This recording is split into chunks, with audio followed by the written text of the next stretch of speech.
ওঠে।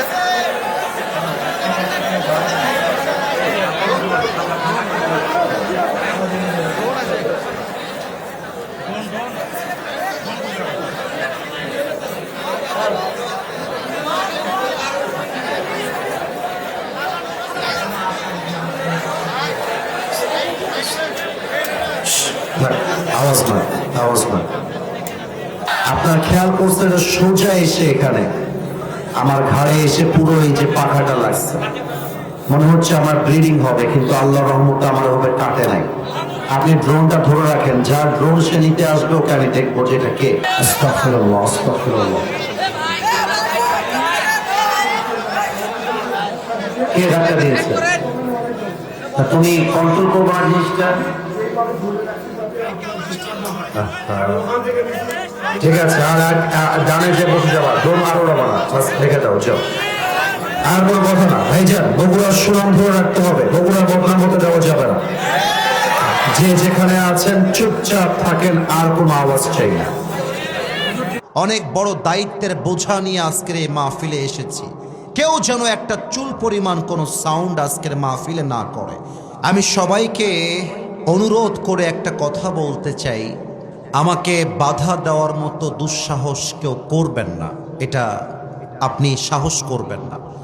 এর কারণ আমরা যে কথাগুলো মাহফিলে বলি, আমরা বাপ দাদার কথা বলি না, আমরা আল্লাহর কোরআন দিয়ে কথা বলি। এবং আমরা যদি দলিল ছাড়া কথা বলি, আপনি আমাকে ধরতে পারেন, not a big deal. But আমি যদি হক কথা বলার জন্য আপনার বিরুদ্ধে যায়, আর আপনি যদি আমাকে দলের বিরুদ্ধে যাওয়ার জন্য আক্রমণ করতে আসেন, আপনি যেই হন, যুবকরা কিন্তু আপনার পিঠের চামড়া একটাও বাকি রাখবে না বগুড়ার ভাই।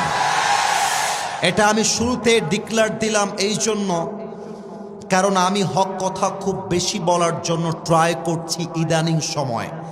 আমি দেখতে পাচ্ছি অনেক লোক যারা মাহফিলে আসে, তাদের মধ্যে দুই একজন লোক হক কথা সহ্য করতে পারে না। তাদেরকে বলতে চাই, প্রিয় ভাই, তুমি মাথায় রাখবা, এটা 5 আগস্টের আগের বাংলাদেশ নয়, এটা 5 আগস্টের পরের বাংলাদেশ। এখানে আমরা হক কথা বলবো বুকের পাটাকে উঁচু করে। আরে আমরা বিশ্বাস করি, আমাদের শহীদ ওসমান হাদি শিখিয়ে দিয়ে গিয়েছে, বিড়ালের মতো 500 বছর বেঁচে থাকার কোনো দাম নাই, বাঁচতে হলে সিংহের মতো 1 ঘন্টা গর্জন দিয়ে আমরা বাঁচতে চাই। শহীদ ওসমান হাদি যদিও বা সে পৃথিবী থেকে বিদায় নিয়েছে, শহীদ হয়ে গিয়েছে, তবে তার চেতনা এখনো মরে যায় নাই। আমার বিশ্বাস আগামীকাল যেই সূর্য উঠবে, সেই সূর্য উঠবে ওসমান হাদির চেতনায়। আগামীর পার্লামেন্টে আইন পাশ হবে ওসমান হাদির চেতনায়, আর আগামীর পার্লামেন্ট চলবে আল্লাহর কোরআনের সংবিধান দিয়ে ইনশাআল্লাহ। এই জন্য না, তাকবীর দেওয়ার প্রয়োজন নেই, আমাকে কথা বলতে দেন, আমি কথা বলতে এসেছি। আমি বলেছিলাম আগেই, আমার হক কথা বলার জন্য আমাকে স্পেস তৈরি করে দেওয়া লাগবে। But to be honest with you, মন থেকে বলছি, আমি কোনো দলকে ঘৃণা করি না।